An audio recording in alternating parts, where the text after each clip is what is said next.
Alors ce soir, il nous fait plaisir de vous présenter le thème Les médias sociaux, un bon usage. Aujourd'hui, je suis accompagnée de deux collègues. Moi, tout d'abord, je vais me présenter. Je m'appelle Isabelle Claude, je travaille pour Uniatox et je travaille en prévention des toxicomanies principalement avec les parents d'adolescents. Donc ce soir, je vais tenter de vous amener quelques pistes d'intervention pour vos jeunes. Bonjour, Véronique Michel, je suis maman d'une préadolescente de 10 ans et d'un grand garçon de 13 ans au secondaire. Bonjour, Dominique Lapointe, policière socio-communautaire. Je fais beaucoup de rencontres avec les jeunes, donc c'est à propos de parler ce soir avec les parents. Alors, je vais commencer la présentation tout d'abord en vous disant que ce soir, notre préoccupation est de vous présenter quelques médias sociaux. On ne prendra pas beaucoup de temps pour parler des jeux. Il y a Véronique qui va vous en parler un petit peu, mais on voulait focusser plus sur tout ce qui est social. Alors, on va également vous donner peut-être les pièges à éviter, parler avec Dominique justement des éléments à surveiller auprès de nos jeunes. Et par la suite, on terminera avec les trucs et les astuces là, pour aider vos jeunes en lien avec l'utilisation des médias sociaux. Alors, juste se rappeler que par rapport aux médias sociaux, il y a une utilisation qui se fait auprès de nos jeunes, surtout, bien sûr, pour tout ce qui est question de reconnaissance. Donc, c'est certain que nos jeunes ont besoin d'être reconnus, d'autant plus quand ils vieillissent, ils veulent être acceptés par la société. Et souvent, les médias sociaux vont répondre à ce besoin-là.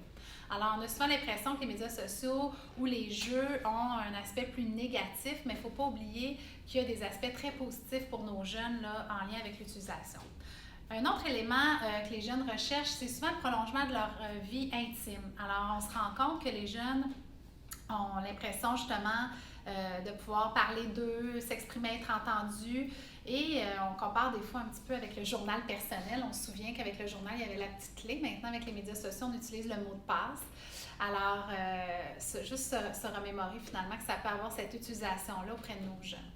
Également, on a l'accès à une quantité infinie d'informations, ce qui n'est pas rien. Nos jeunes peuvent aller chercher de l'information de toutes sortes et très facilement. Rappelons-nous, moi, quand j'allais à l'école, personnellement, je devais me rendre à la bibliothèque pour chercher dans un livre. Puis ça, c'est si j'arrivais avant que le livre soit pas parti.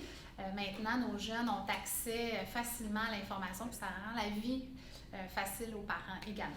Il y a aussi toute l'utilisation à travers le monde. C'est sûr que nos jeunes peuvent communiquer à travers le monde, ont un accès aussi à d'autres communautés. Alors ça répond beaucoup à un besoin là, avec l'ouverture sur le monde qu'on observe dans les années 2000. Alors, pourquoi je voulais vous parler des éléments que ça apporte aux jeunes, c'est que souvent, quand on connaît peu les médias sociaux, l'utilisation des différents outils de ce genre-là, on peut avoir des peurs, des craintes et avoir l'impression que nos jeunes en font pas bon usage. Alors, je vais vous donner la parole à Véronique qui va vous parler un petit peu plus des éléments là, reliés aux outils virtuels. Je cherchais le bon mot. Alors, Véronique, je te laisse la parole. Merci. Donc, en tant que maman, j'ai eu à vraiment apprendre le vocabulaire que les jeunes utilisaient pour être capable de comprendre quelle utilité ils voulaient faire des médias sociaux. Donc, ce que j'ai envie de vous partager, c'est que les jeunes, habituellement, connaissent assez bien Facebook, Twitter, qui est je pourrais comparer ça à un album de finissant, déjà très tôt d'avoir l'inventaire de leurs amis pour être capable de chatter avec eux autres. Clavardé, qui est un autre mot qu'on entend souvent. Ensuite, certains vont avoir des pages personnelles, des blogs. On peut voir aussi que ça gagne en popularité, les jeux en ligne. Donc, autant les garçons que les filles qui vont se rassembler sur le web et jouer autant avec des amis connus que des personnes à travers le monde. Et aussi certains qui sont plus expérimentés, qui vont développer des petits sites personnels pour faire du YouTube ou faire des iMovie. Donc, ce qui est intéressant là-dedans, c'est que ça peut avoir des très bons usages. Puis, tout à l'heure, on va le voir avec Dominique, qui peut avoir aussi certains effets pervers. Mais moi, je voulais vous amener vraiment à dire à travers tout ça, on peut facilement se perdre comme parents parce que les mots, on ne les connaît pas toujours. Donc, c'est intéressant de poser les questions au fur et à mesure à savoir justement où ils en sont avec tout ça. Comme je disais, c'est normal comme parent de se sentir dépourvu face à tout ça, mais ce qui est important de voir, c'est qu'au niveau des médias sociaux, c'est vraiment une façon de s'affirmer et d'amener les jeunes à pouvoir nommer leurs choses qui, des fois, peut nous paraître un petit monde un petit peu mystérieux parce qu'on on échange moins avec nos enfants, mais eux autres poursuivent leur communication à travers le web et contrairement à ce qu'on vivait quand on était adolescent, bien, les discussions qu'ils ont à l'école se poursuivent habituellement sur le web, soit par e-message ou par Facebook.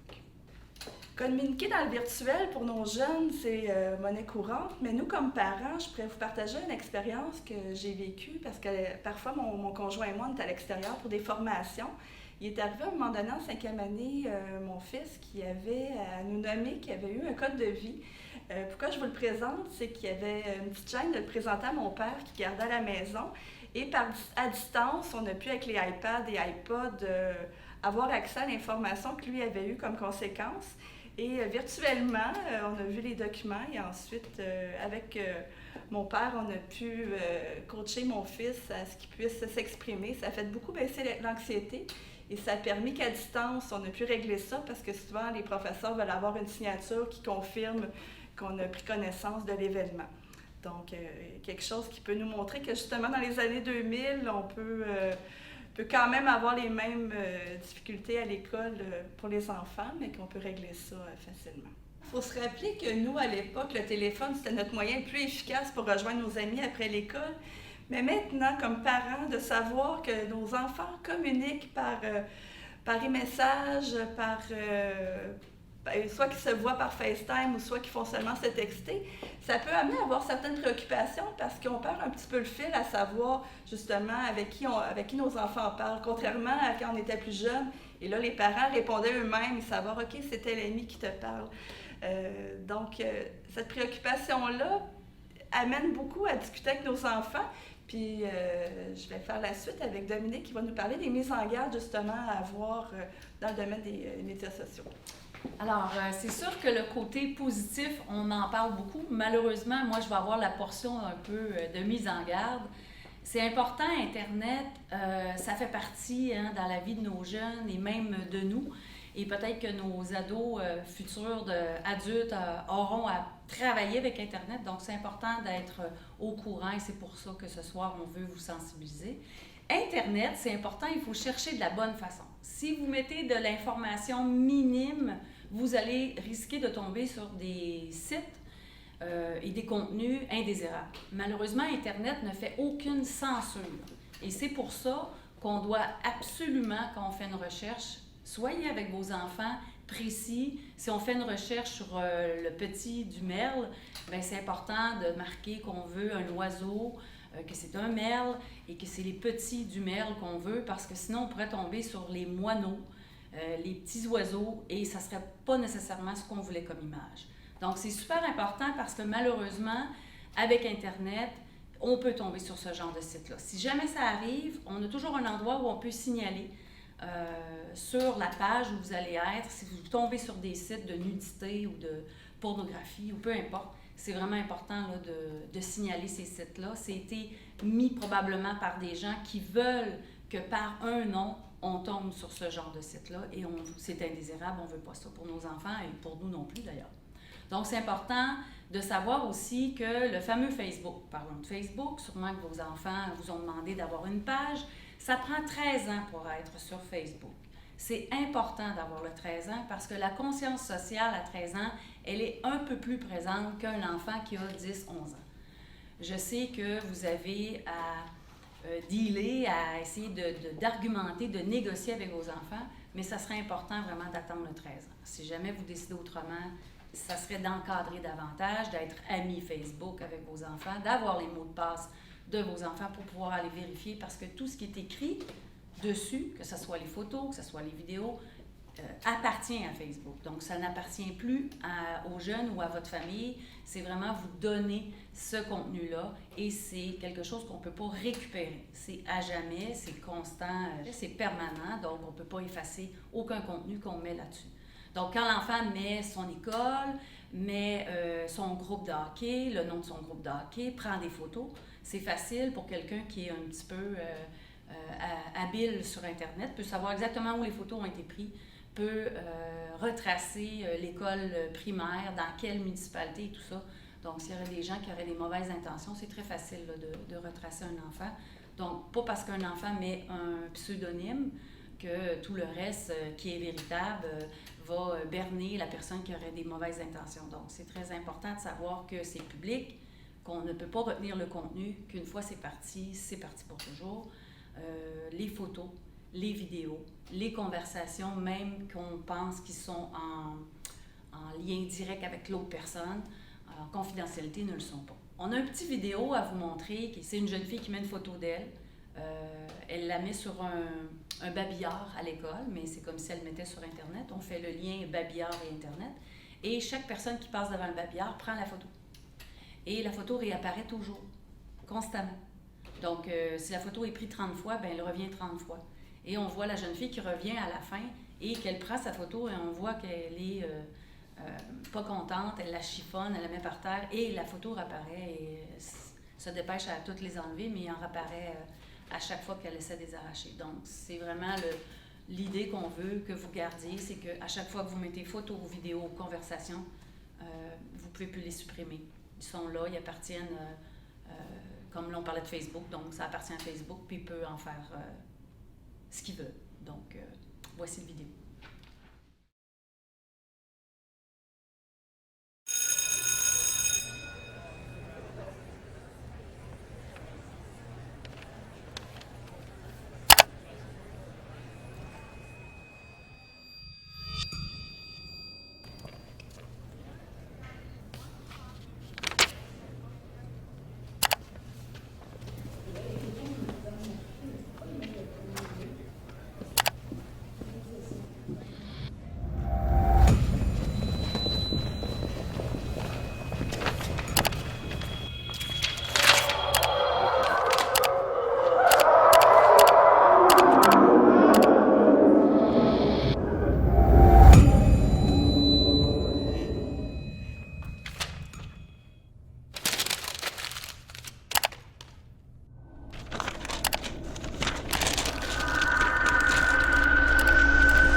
Quand tu affiches ces photos en ligne, tu ne peux pas revenir en arrière.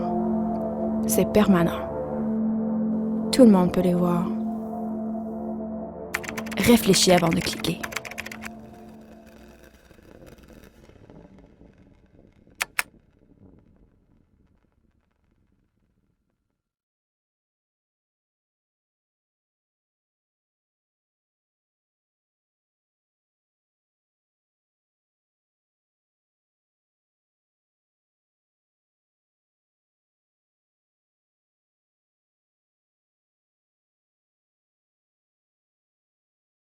Bon, maintenant, j'aimerais bien vous parler en finissant des délits.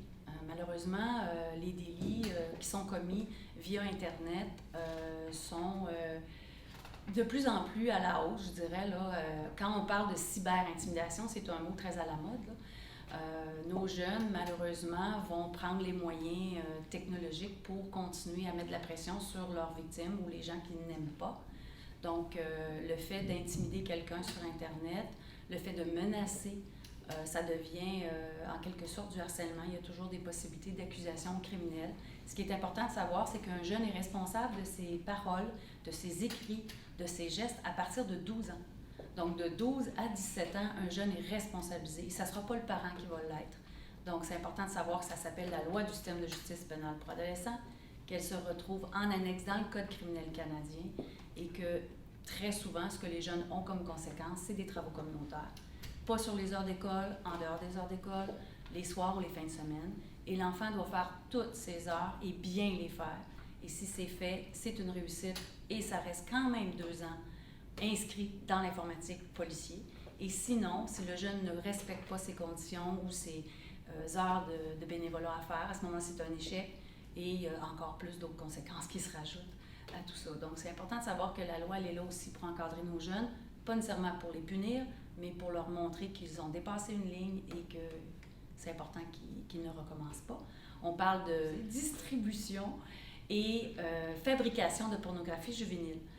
Une adolescente, un adolescent qui est en amour, qui enverrait des photos nues de lui ou de elle à son copain et les photos se ramassent sur Internet, sur YouTube. C'est irrécupérable, on ne peut pas les supprimer.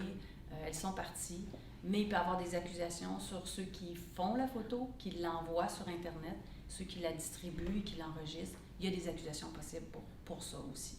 Donc, c'est pas juste les adultes qui n'ont pas le droit d'avoir ce matériel-là pornographique, mais les ados aussi n'ont pas le droit d'en faire et d'en distribuer. Donc, c'est important de le savoir. Alors maintenant, je vais laisser la parole à ma collègue Véronique. Merci.